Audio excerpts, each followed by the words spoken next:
تیسری بات جو ہے ہم دیکھتے ہیں دعا معافی کے ساتھ کرنی چاہیے. دعا کیسے کرنی چاہیے؟ معافی کے ساتھ دعا کرنی چاہیے.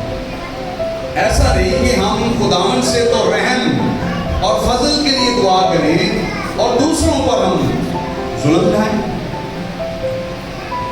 یسوع مسیح نے فرمایا متی کے انجیل 6 باب کی 12ویں آیت میں جب ہمیں دعا یسوع مسیح نے دعا کرنا سکھائی تو اس نے ہمیں یہ سکھایا کہ کیا کرو جب تم دعا کرو تو کیسے دعا کرنی ہے؟ جیسے ہم اپنے قرض داروں کو قصور والوں کو کیا کرتے ہیں؟ معاف کرتے ہیں تو بھی ہمارے قصور ہمیں معاف کر. اگر ہم خداوند سے کہتے ہیں خداوند تو ہمارے قصوروں کو معاف کر تو پھر ہمیں بھی دوسروں کو معاف کرنے کی ضرورت. مرکز 11 اور اس کی 25 ہے. دیکھیں دعا کرتے وقت اگر آپ کو یاد آئے کہ آپ کو کسی سے شکایت ہے، دیکھا دعا کرتے وقت اگر کسی سے کچھ شکایت ہو تو کیا کرو؟ اس کو معاف کرو.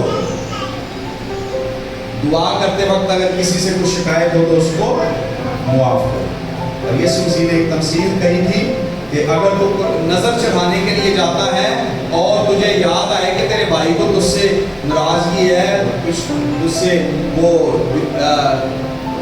کچھ تیرے ساتھ کوئی جھگڑا ہو گیا، غصہ ہے، کوئی تکرار ہے، تو پھر کیا کرو جی؟ اس کو پہلے جا اور اپنے بھائی کے ساتھ ملاپ کر اور پھر کیا کر آگے کیا کر پہلے جا کے اپنے بھائی کے ساتھ صلح کر اور پھر آ کر خداوند کے حضور میں اپنی نظر کو گزران، یوں تیری نظر قبول ہوگی.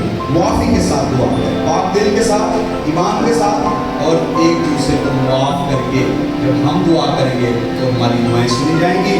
یہ وہ دعائیں ہیں جو خداوند چاہتا ہے کہ ہم کریں. اور یاد رکھیں جس طور سے ہمیں دعا کرنی چاہیے ہمیں پتہ نہیں ہے. خدا ہمیں سکھاتا ہے کہ ہمیں کس طریقے سے مانگنا ہے. جیسے ماں بچے کو سکھاتی ہے نا کہ پانی کیسے مانگنا ہے، روٹی کیسے مانگنی ہے، دودھ کیسے مانگنا ہے، کھانا کیسے مانگنا ہے.